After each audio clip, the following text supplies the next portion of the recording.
नमस्कार, मैं हूं आपके साथ शाहीन अली और आप देख रहे हैं फसल क्रांति। तो आइए नजर डालते हैं आज के 10 बड़ी खबरों पर। एम्स के निदेशक डॉक्टर रणदीप गुलेरिया ने कहा है कि भारत के उन जिलों में जहां कोविड-19 संक्रमण दर 5% से कम है, वहां दोबारा स्कूल खोले जाने चाहिए। उन्होंने कहा कि सीरो सर्वे में सामने आया है कि बच्चों के पास वयस्कों से ज्यादा एंटीबॉडीज है। बकौल गुलेरिया, बच्चों के समग्र विकास में स्कूली शिक्षा बहुत मायने रखती है।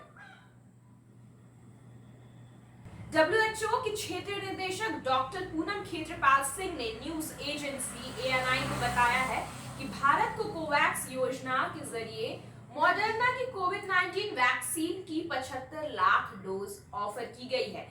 गौरतलब है कि मॉडर्ना ने जून में बताया था कि भारत ने सीमित इस्तेमाल के लिए उसकी वैक्सीन के आयात को मंजूरी दी है।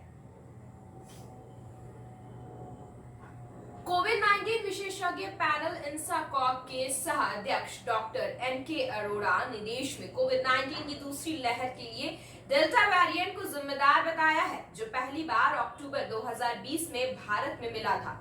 उन्होंने कहा कि वर्तमान में भारत में नए संक्रमण के 80% से अधिक मामले डेल्टा वेरिएंट के हैं और अधिक संक्रामक वेरिएंट के आने से मामले बढ़ेंगे।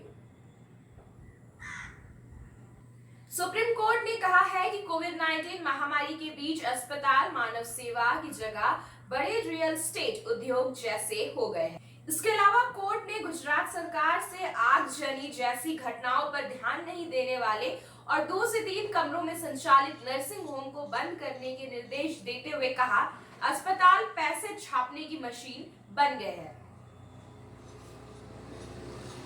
कोविड-19 महामारी की तीसरी लहर की आशंका के बीच हिमाचल प्रदेश के मुख्यमंत्री जयराम ठाकुर ने कहा है कि पर्यटकों को राज्य में आने से रोकना सही नहीं है, क्योंकि टूरिज्म इंडस्ट्री बुरी तरह प्रभावित हुई है। ठाकुर ने आगे कहा कि भीड़ भाड़ वाली जगहों में लोगों की भीड़ को नियंत्रित करने के लिए सभी कदम उठाए जा रहे हैं। कनाडा ने कोविड-19 के डेल्टा वेरिएंट की चिंताओं के बीच भारत से आने वाली फ्लाइट्स पर लगा बैन 21 अगस्त तक बढ़ा दिया है। कनाडा के परिवहन मंत्री उमर अल घबरा ने कहा कि कनाडा की पब्लिक हेल्थ एजेंसी से मिली सलाह के आधार पर यह फैसला किया गया और ये भारत में प्रचलित डेल्टा वेरिएंट से कनाडाई लोगों की रक्षा करेगा। अब रुक करते कृषि विभाग से जुड़े कुछ खबरों की ओर। संसद के मॉनसून सत्र के दूसरे दिन सरकार की तरफ से देश के कृषि क्षेत्र में होने वाली रिसर्च के बारे में जानकारी दी गई। सरकार ने बताया कि आखिरकार इस सेक्टर में होने वाली रिसर्च की क्या अहमियत है और कैसे रिसर्च प्रक्रिया इस सेक्टर की दशा बदलने में कारगर है। एक सवाल के जवाब में कृषि मंत्री नरेंद्र सिंह तोमर ने कई अहम जानकारियों को सदन के सामने रखा है। सरकार से सवाल किया गया था कि देश में कृषि क्षेत्र के विकास में कृषि अनुसंधान की क्या भूमिका है। क्या सरकार किसानों को कृषि क्षेत्र में हो रहे नए वैज्ञानिक अनुसंधानों से संबंधित सूचना उपलब्ध कराती है? इस पर कृषि मंत्री की तरफ से विस्तृत जवाब दिया गया। मुर्गी पालन को लेकर उत्साहित किसानों को अब एक नई खेती मिल गई है। किसान अब मुर्गी पालन के बदले बटेर पालन में भी किस्मत आजमाने लगे हैं। 70 के दशक में अमेरिका से इस जापानी बटेर को भारत लाया गया। अब केंद्रीय पक्षी अनुसंधान इज्जतनगर बरेली में ये व्यावसायिक रूप ले चुका। कोरोना काल में जहां सभी तरह के मांसाहार से लोग बचते रहे, वहीं बटेर के स्वादिष्ट और पौष्टिकता भरा मांस को जमकर खाते रहे हैं। खासकर उत्तर प्रदेश और बिहार में इसके प्रति किसानों का रुझान बढ़ने लगा है। किसानों को मेहनत के हिसाब से अच्छी कमाई हो रही है। अब नजर डालते हैं खेल जगत और बॉलीवुड से जुड़े कुछ खबरों की ओर।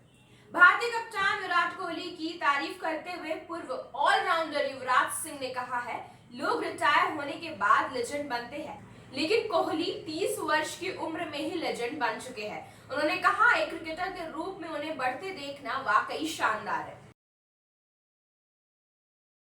अंत में आपको बता दें कि मुंबई के पुलिस कमिश्नर ने बताया है कि पोर्नोग्राफिक फिल्म बनाने और उन्हें कई ऐप के जरिए पब्लिश करने से जुड़े एक केस के मामले में क्राइम ब्रांच ने शिल्पा शेट्टी के पति और बिजनेसमैन राज कुंद्रा को गिरफ्तार किया है। कमिश्नर ने बताया, कुंद्रा इस मामले में मुख्य षड्यंत्रकारी प्रतीत होते हैं।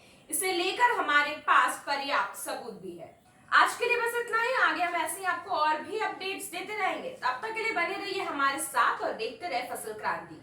अब मुझे दीजिए इजाजत। धन्यवाद।